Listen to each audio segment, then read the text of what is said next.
카마스터님도 그러셨어요. 솔직하게 저한테 말씀하셨어요. 저기 고객님, 저도 사고 싶어요.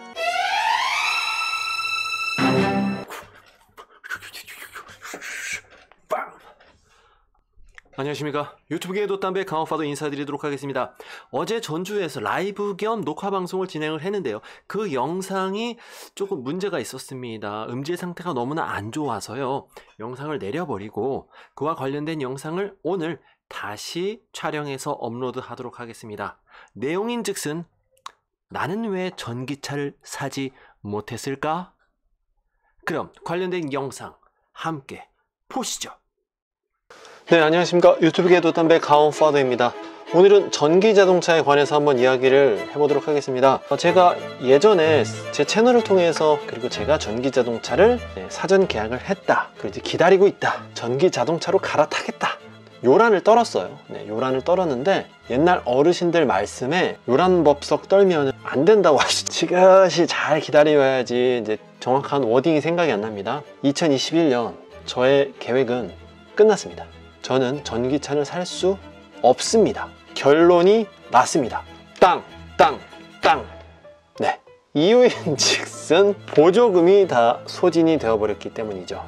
자, 여기서부터 솔직하게 저의 작전 이야기를 한번 드리도록 하겠습니다. 제가 살고 있는 곳은 성남에서 전기차 사전 계약을 25일날, 2월 25일날 바로 당일이죠. 오후 한 4시 반쯤에 가서 신청을 했습니다. 그리고 저희 어머니가 전북 전주에 계셔서 거기서도 혹시 몰라서 신청을 좀 부탁을 드리면서 어머님이 전기차를 구매하시면 자동차 비용은 내가 내고 보험은 같이 종합보험 들어서 제가 좀 타고 다니는 그런 좀 얍삽한 생각을 투트랙 전략을 진행을 하고 있었습니다. 그러다가 성남시에서는 연락이 왔어요. 6월 17일 날 예시일이 떴고 차가 아마 6월 이제 중후반에 나올 것이다. 미리 관련 서류를 준비해 주세요. 실제로 거의 나오는 거였습니다. 원래는 그래서 제가 전기차를 타고 있어야 되겠죠. 그런데 그때 하필이면은 전주에서 한 통의 전화가 오게 됩니다. 사실 그 전에 전주 카마스터님께서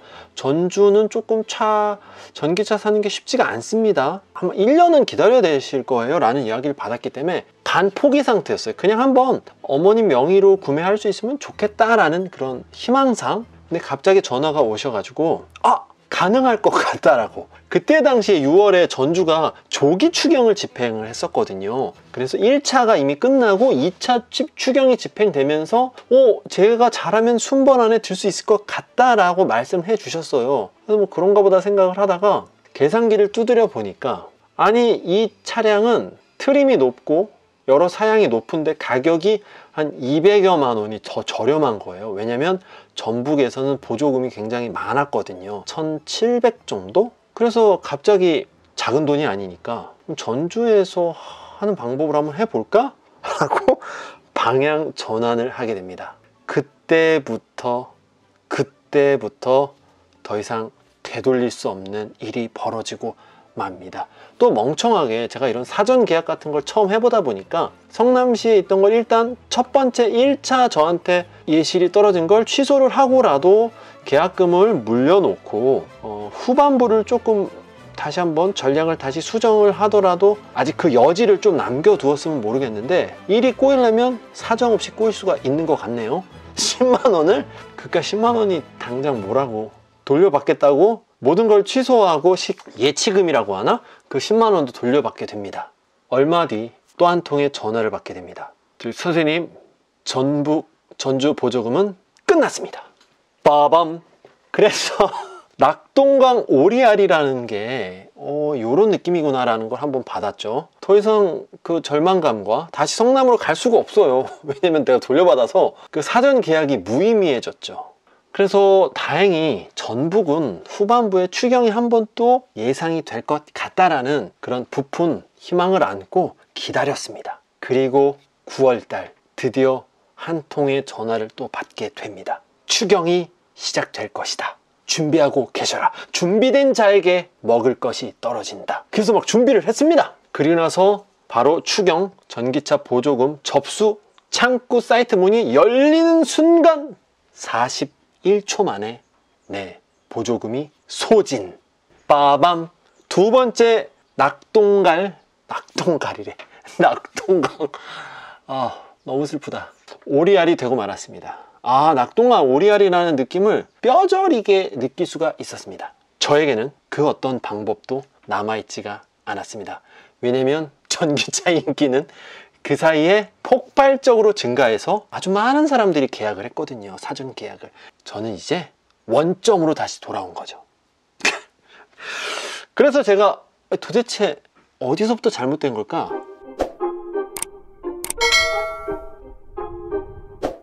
난 왜 전기차를 못 샀을까? 근데 성남시 보니까요, 일반 공고 대수가 461대가 가능하죠. 근데 신청자는 588명입니다. 여기 보시면 접수율이라고 조그맣게 되어 있어요. 접수율이라고. 요렇게. 요게 127%입니다. 그러니까 100%면은 신청자와 공고 대수가 같아서 모두가 다 사이좋게 전기차를 살 수 있는 건데, 그 다음에 전주시를 한번 보도록 하겠습니다. 민간 공고 대수 209대인데 신청자는 616명. 어마어마하죠. 굉장히 경쟁이 치열합니다. 또 전주시가 보조금이 조금 더 많이 500만원 정도 더 많나? 그렇기 때문에 인기가 많은 것 같습니다. 어찌됐든 이 접수율이 294%입니다. 어마어마합니다. 요것을 주시해야 됩니다. 접수율이 294%, 100%를 넘어도 한참 넘었다. 지자체별로 얼마만큼 전기차를 공고했는지 살짝 비교해 보니까요, 서울은 뭐 10,000대가 넘어갑니다. 그래서 서울 같은 경우엔 빨리 사전 계약을 하기만 하면은 아마 무리 없이 전기차를 받을 수 있을 것 같습니다. 뭐 복잡한 어떤 계산 작전이 필요가 없을 것 같죠. 전주시는 보니까 209대 정도를 공고를 했습니다. 제천시가 210대, 강릉시가 214대, 익산시 바로 전주의 옆 동네인데 여기도 조금 사람이 많은 사시는 곳이죠. 225대. 익산보다도 전주시가 조금 적네요. 전체 공고 대수는 전주시가 당연히 큰데 전주는 법인의 물량을 좀 100여 대 정도는 배치를 했다. 2021년도 8월 기준인데요. 전주시에 한 65만 명 정도가 살고 계시고 익산시엔 27만 명 정도가 살고 계십니다. 그래서 전주시가 원체 많은 사람들이 살고 있는데 공고 대수는 전주가 작네요. 물론 이게 단순 비교를 하기는 좀 어려워요. 왜냐면 전주엔 이때 당시엔 2차 추경을 했을 때입니다. 그리고 익산은 얼마나 추경을 했는지는 모르겠지만 아마도 1차 추경이니까 뭐 다 합치면 전주시가 더 많은 공고 대수를 발표를 했겠지만 어찌됐든 이 전기차를 신청한 사람은 전주시가 뭐 비교할 수 없을 정도로 엄청나게 많네요. 익산을 한번 그럼 가볼까요? 민간 공고 대수가 225대 가능한데 접수가 그 당시가 179대. 뭐 전기차만 뭐 출고되면은 바로바로 구매가 가능합니다. 좀 널널하죠. 전주시는 616명. 가능성이 많이 줄어든다. 성남시도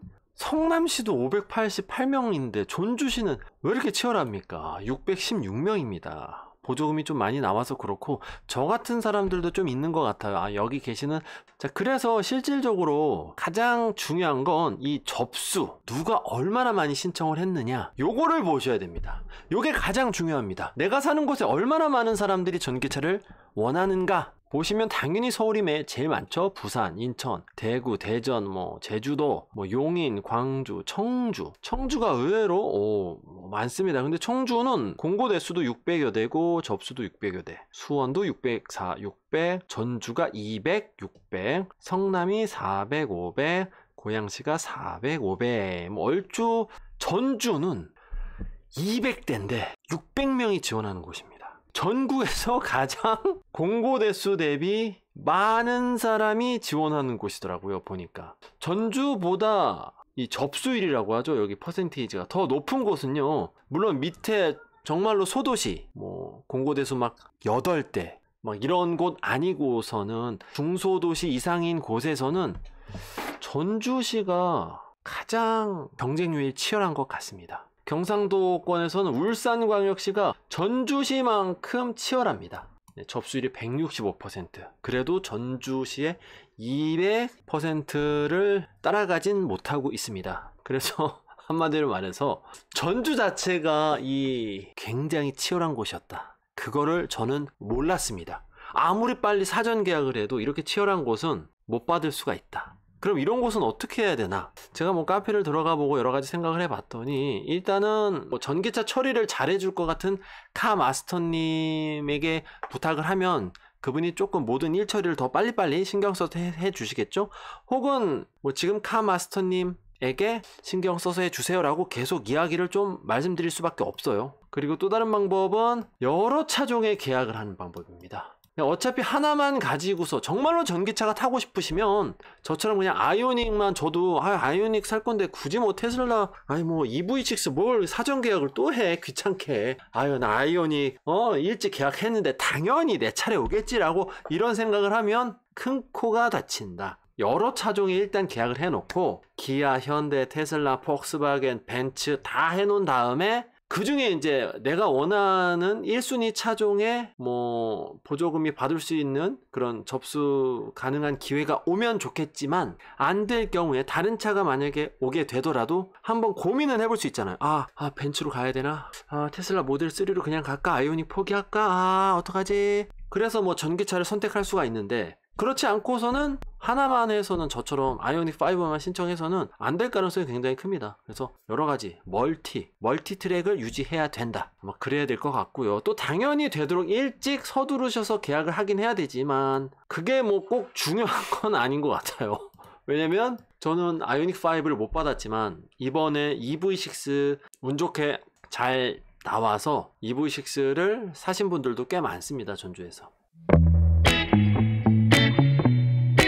어찌됐든 이게 결론은 이겁니다. 전주에서는 힘들어. 카마스터님도 그러셨어요. 솔직하게 저한테 말씀하셨어요. 저기 고객님 저도 사고 싶어요. 전기차 저도 사고 싶어요 라고 솔직하게 고백하셨고, 일하고 계시는 분들도 3분이나 신청을 하셨지만 1년째 그 카마스터님들조차도 받고 계시지 못한다고. 그러니까 여기서는요 힘들다. 이걸 그때 알았었어야 되는데, 왜냐면 전기차는 출고 기준이기 때문에 전기차 보조금 신청 창구가 문이 열렸지만 출고 기준으로 내 차가 나오질 않으면 아무 소용이 없거든요. 보조금을 신청하는 그 기간과 내 차가 출고되는 기간이 일치가 돼야지만 가능하다. 그런 것 같습니다. 일단 제가 알아본 바로는 무슨 사전 계약을 막 10년 전에 해도 소용이 없지 않을까. 아무튼 그렇다는 거. 그래서 저는 2021년도 아이오닉 5를 한번 노려봤지만요, 그냥 성남에서 그때 그거였었어. 그 차가 네 차다 말씀을 해주셨으면.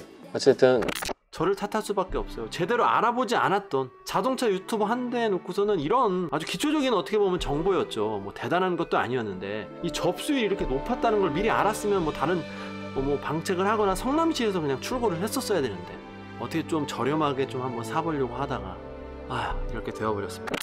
2021년도는 끝났고요. 2022년도에 아이오닉 6 혹은 2023년도에 아이오닉 7? 어차피 전기차로 넘어가려고 하기 때문에 2022년도엔 그럼 넘어가야 되는데 그럼 무엇을 사야 될까요, 여러분들? 제가 원했던 디자인과 사이즈와 공간을 가지고 있는 아이오닉 5를 그냥 계속 가야 될까요? 아니면 계속 출시가 되는 혹은 국내에 들어오는 뭐 폭스바겐의 ID4 혹은 뭐 폴스타 2라든가 아니면 테슬라 모델 3 아니면은 아이오닉 6가 또 2022년도에 새로 그 녀석을 가야 될까요? 일단 지금으로서는 마음이 아이오닉 6 혹은 또 새롭게 출시될 기아의 니로 풀체인지 전기차를 한번 염두에 두고 있거든요. 과연 어떤 게 좋을지 여러분들의 생각 한번 기다리겠습니다. 댓글로 한번 부탁드리겠습니다. 어찌됐든 저는 전기차를 구매하려고 했던 어느 대한민국 소시민 유튜버 아저씨는요, 올해는 망했다, 전기차를 못 산다, 요 사실을 알려드리면서 오늘 영상 마무리하도록 하겠습니다. 지금까지 시청해주신 여러분 대단히 감사합니다. 빰빰빠밤 빰빰빰빰빠밤 뽕.